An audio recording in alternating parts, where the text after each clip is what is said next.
Hey guys, I hope you're doing well. So it's May. I can't believe it. It's my birthday month. It's super exciting. And I just have a little April wrap up video for you. I talked about most of these books between my Owls video and my stay at home reading rush, but I just, wanted to do a quick overview of all the books I read in April because I read a lot. So the first book I read was Harry Potter and the Sorcerer's Stone. I finished that on April 6th. I gave it 3 stars for this reread. I've already said this, but I didn't love it. I didn't hate it. It was just a very okay experience rereading it.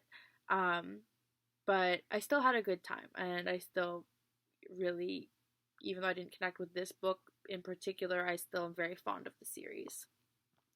The next book I read was Tales of Beedle the Bard by J.K. Rowling.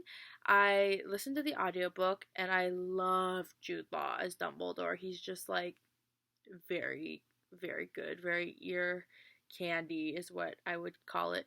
Do not listen to this before bed though, or all in one sitting, because it is a group of fairy tales and I would have liked to have broken it up a little bit and not just like rush through it just because it was a shorter audiobook. My favorite of the fairy tales is The Deathly Hallows. I gave this 3.5 stars and I finished it on April 8th. The next book I read was Message in a Bottle by Nicholas Sparks.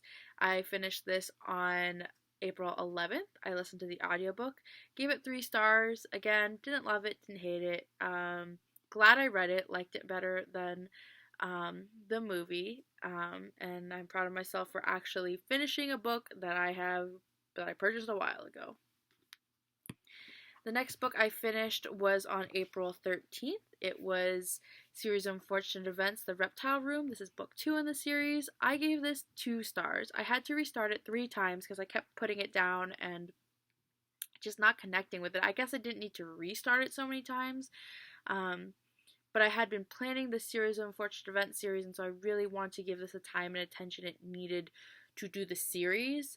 And I ended up listening to the audiobook to get all the way through it. It was narrated by Tim Curry. It was so good to hearing it wise. He's a very excellent orator.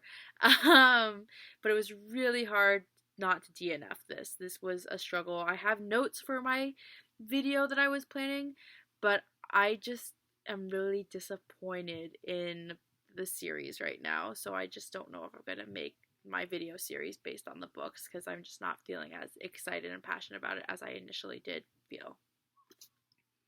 And that, again, that was 2 stars for The Reptile Room. The next book I finished, I listened to the audiobook, but then I got the real book because I mentioned this in another video, The Happily Ever After playlist by Abby Jimenez. This came out on April 14th, and I listened to the whole audiobook in one sitting. It was amazing. 5 stars. Can't wait to reread it. Love these characters. They're so fleshed out. It's the best book I've read in a long time, and I'm really hoping to do a review just of the book once I reread it, because the first time it was just so exciting and I just wanted to be a part of the story, and so to review it, I want to like read it again before I review it. But 5 stars, definitely 5 stars. The next book I read was The Era of Ignition by Amber Tamblyn. I gave this book 3 stars. I read it for my owls because it got me out of my comfort zone, and I was really proud that I actually read the whole thing, even though it was very different from my own personal beliefs and ideologies. It's not a celebrity bio, it's nonfiction. It was read by the author. I had never heard of it before getting the audiobook on the library app, but I was looking for another book and this one popped up and I was really intrigued. And so yeah, it's 3 stars. I honestly don't know if I would recommend it. I think if you're interested in feminism and you want to hear one person's perspective, firsthand experience in the movement, check it out. But I don't know if I would read it again. I think once was enough for me. And I finished that on April 15th. The next book I read was Harry Potter and the Chamber of Secrets. I finished this on February 17th. Alex read it to me, my lovely boyfriend. We are starting a podcast. Links in the description. I've got my Harry Potter pride going on. 3.5 stars. I definitely enjoyed it more than Sorcerer's Stone. But I think that's because I wasn't trying to recapture the magic of the first time I read it. I was just along for the ride, and I didn't feel like it was this long slog just trying to get to Hogwarts. I tried to appreciate and enjoy the time that Harry was in the Muggle world, because that's also a really important part of the books and a part of his identity. You know, he's not at Hogwarts all the time. He really has a lot of abuse he struggles with in the Muggle world, and so I think it's important to understand really him as a character, to see both sides of him. And yeah, it was good. I love Dobby. I'm excited. This definitely got me really deeply, made me sink my teeth back into the series. The next book I read was No Matter the Wreckage by Sarah Kay. I don't have the book because I'm loaning it to a friend, but 5 stars, loved the audiobook. I finished it in the wee hours of the morning. I highly recommend it. Sarah Kay is a very gifted poet and speaker. I definitely love that she was singing in some of her poems. My favorite poem of hers is called Bee, and it just made me want to read more poetry. So I finished it on April 18th. The next book I read was a series of unfortunate events, The Wide Window by Lemony Snicket. This is book 3 in the series. In my notes I wrote boo 2 stars. I'm worried that this reread will ruin my love for this series. I know as we grow up our tastes change, and something that used to mean so much to me and provide me such an escape and make me feel smart and gross me just doesn't hit me the same way. And I really hope I didn't grow out of these books because I love them so much. I think they'll always mean something to me, and I'll definitely look forward to reading them with my kids, but it's just a bummer. I had this whole series planned out where I was going to rewatch the show, and I was going to, compare it to the books and the movie and do all these things. So we'll see. Probably won't do that series. But the next book I read is called Everything is Beautiful and I'm Not Afraid. It is a graphic novel memoir about love, life, acceptance, and mental health. 4 stars. I also read that on April 18th. Then the next book I read was The Notebook by Nicholas Sparks. I gave this 3.5 stars. I forgot how different this was from the movie.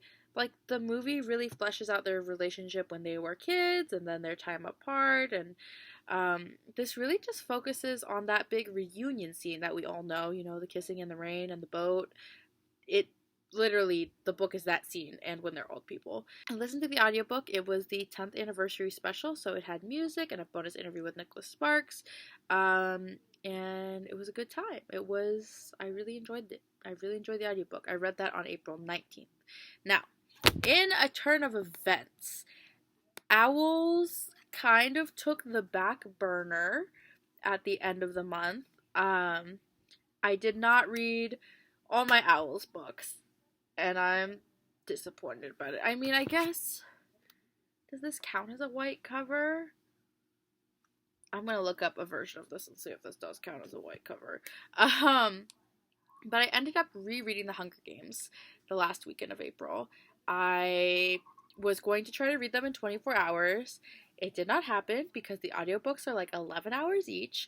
It took me 4 days to read 3 books, but that is okay. So yes, I read Hunger Games on April 24th. I read Catching Fire on the 25th, and then on the 26th and 7th I read Mockingjay. What a ride, guys. Oh my gosh. There was so much in the books I forgot. There was so much that wasn't in the movie. Finnick. I love Finnick. Oh my gosh. What a guy. What a character. What a man. Oh my gosh. Team Gale. Let's be real. I know in the past I may have been Team PETA back when I was a child. Now I am not the same person I was in 2017. 16? 17? I don't remember when the movies came out. But yeah, it was a good time. I loved it. Loved the Hunger Games reread. Everyone on BookTube is rereading the Hunger Games because the Ballad of Songbirds and Snakes is coming out this month, and I'm really excited. And don't know if I'll read it the second it comes out because I never read books the second they come out. But we'll see. We'll see. We'll see. We'll see. So those were all the books I read in May. I am in the middle of Prisoner of Azkaban with Alex. I started the Patron Saint of Nothing for Asian Heritage Month and the Asian Readathon. And I'm also reading The Art of Tidying Up by Marie Kondo because I am trying to tidy up. And I thought, why not? Why not take a good listen to a good audiobook? So that's what I'm reading. That's where I'm at. I hope you guys are doing well. Let me know what you've been reading what you read last month, what you plan on reading in May.